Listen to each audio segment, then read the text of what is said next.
আরে আজকাল রাস্তায় বেরোনোই যায় না, সবাই শুধু সুযোগের অপেক্ষায় থাকে। কেন, কি হয়েছে?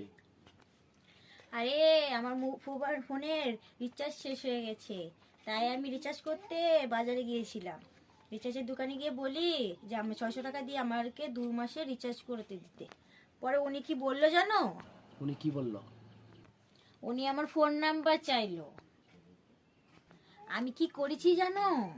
তুমি কি করেছো? আমিও কম না, ভুল নাম্বার দিয়ে এসেছি।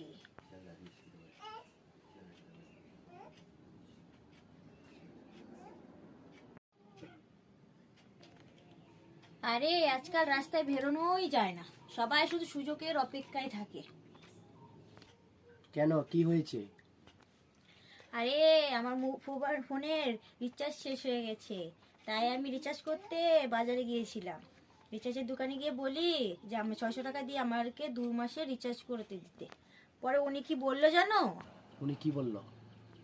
উনি আমার ফোন নাম্বার চাইলো। আমি কি করেছি জানো? তুমি কি করেছো? আমিও কম না, ভুল নাম্বার দিয়ে এসেছি।